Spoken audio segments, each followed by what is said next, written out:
দিল্লি পরপর যেভাবে ম্যাচ হেরে যাচ্ছে তাতে করে দিল্লির পরিস্থিতি কিন্তু একটা সংকটাপন্ন অবস্থায় চলে যাচ্ছে এবং ধীরে ধীরে লখনৌ সুপার জায়ান্ট বা 5 নম্বরে থাকা যে সমস্ত টিমগুলো রয়েছে বা যাদের প্রবাবলি চান্স রয়েছে 5 থেকে 6 নম্বরে থাকা, তারা যদি পরপর ম্যাচ জিতে যায় এবং ভালো একটা রান রেটে জিতে যায় বা ভালো একটা উইকেট হাতে রেখে জিতে যায়, তাহলে কিন্তু দিল্লি ক্যাপিটালস প্লে অফের বাইরে চলে যেতে পারে। এই সম্ভাবনা প্রচুর পরিমাণে রয়েছে এবং কালকের ম্যাচটা একটা স্টেবল জায়গা থেকে কীভাবে যে দিল্লি ক্যাপিটালস হেরে গেলে, এটা একমাত্র সুনীল নারিনের কাছে যদি প্রশ্নটা করা হয়, সুনীল নারিন এর ভালো জবাব দিতে পারে। কালকে মিচেল স্টার্কের এক ওভারে পরপর 3 wicket, hats off to Mitchell Starc এবং কামব্যাক করার জন্য সুনীল নারিনকেও হ্যাটস অফ করা দরকার। কারণ কালকের ইনিংসে ফ্যাফ ডু প্লেসি যেভাবে বিল্ড করছিল এবং ক্যাপ্টেন আকসার প্যাটেল ফ্যাফ ডু প্লেসির সঙ্গ দিয়েছিল, কিন্তু হঠাৎ করে কী হলো এবং কোথা থেকে ম্যাচটা কোথায় চলে গেল, এটাই সবচেয়ে বড় বিষয়।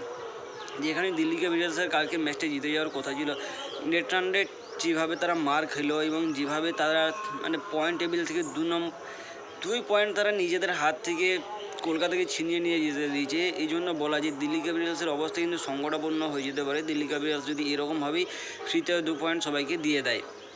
এবং কেকেআরের জন্য কেকেআর কালকের ম্যাচে অসাধারণ কামব্যাক করেছে। কালকে সবাই মিলে কালকে কম স্কোর করেছে দিয়ে কেকেআর, মোটামুটি ইন্ডিভিজুয়ালি সবাই কম স্কোরে করেছে, কেউ 33, কেউ 44, এভাবে কেউ 23, কেউ 36, এভাবে কম রান করে কিন্তু সবাই মিলে কালকের ম্যাচে সবাই মিলে রান করে এবং কালকে অসাধারণ ক্যাচ ফিল্ডিং লাইনে ভাও। কালকের ম্যাচে কী থাকেনি, রান আউট ছিল, অসাধারণ ক্যাচ ছিল, হ্যাট্রিক বল ছিল, সমস্ত কিছু ছিল কালকের ম্যাচে কেকেআর চেজ করার সিদ্ধান্ত নেয়। কেকেআর কেকেআর কাল প্রথমে ব্যাট করে এবং কেকেআর প্রথমে ব্যাট করতে নেমে কাল 204 রান করে 9 উইকেট হারিয়ে, যেখানে অঙ্কুশ রঘুবংশী সবচেয়ে বেশি রান করে কেকেআরের জন্য 44, রিঙ্কু সিং 36 এবং সুনীল নারিন 27 রান করে। অপর দিক থেকে মিচেল স্টার্ক 43-এ 3, আকসার প্যাটেল 27-এ 2, ভিপরাজ নিগম 41-এ 2 উইকেট তুলে নেয় এবং দুষ্মন্ত চামিরা 1 উইকেট নেয়। এরপর যখন দিল্লি ক্যাপিটালস চেজ করা শুরু করে, শুরুতেই অভিষেক পরেলের উইকেট চাই, আসে কে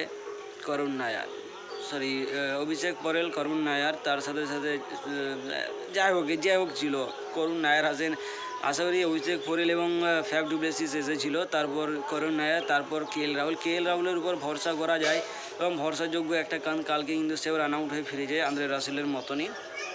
তারপর আসে আকসার প্যাটেল এবং ফ্যাফ ডু প্লেসিসের মাঝে একটা ছোটোখাটো পার্টনারশিপ ধীরে ধীরে বিল্ড হতে থাকে। একটা সময় লাগে যে দিল্লি স্টেবল অবস্থায় চলে এসছে আর উইকেট যাওয়ার সম্ভাবনা নেই, ঠিক সেই সময়ই আকসার প্যাটেলের উইকেট যায় এবং তারপরে দিল্লি ক্যাপিটালসের লাইন আপে যে ধস চলে আসে, সেই ধসটা একদম 20 ওভার পর্যন্ত যেয়ে শেষ হয়, যেখানে দিল্লি ক্যাপিটালস 190 রান করে 9 উইকেট হারিয়ে। ফ্যাফ ডু প্লেসিস 62, আকসার প্যাটেল 43, ভিভরাজ নিগম 38, অপর দিক থেকে সুনীল নারিন 29-এ 3, ভারুণ চক্রবর্তী 39-এ 2 এবং বৈভব অরোরা 19 রান দিয়ে 1 উইকেট তুলে নেয়। কালকের ম্যাচে অনুকূল রয়ও অসাধারণ বল করে তার ওভারে একটা রান আউট হয়, যেটা কেএল রাহুলের, এবং শুরুতে এসে অভিষেক পরেলের উইকেট তুলে নেয়।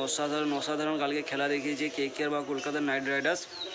এবং কলকাতা নাইট রাইডার্স যদি এইভাবে ম্যাচ জিতে যায়, হয়তো তারা প্লে অফে কোয়ালিফাই করতে পারে এবং সেটা অনেক কষ্ট করে করতে হবে, কারণ নেট রান রেটে বাড়াতে হবে, তাছাড়া অনেক উইকেটের ব্যবধানে ম্যাচ জিতে হবে। তো দেখা যাক কলকাতা কামব্যাক করেছে, কলকাতা প্লে অফে পৌঁছতে পারে কিনা, অপর দিক থেকে দিল্লি ক্যাপিটালস প্লে অফের বাইরে পৌঁছতে পারে।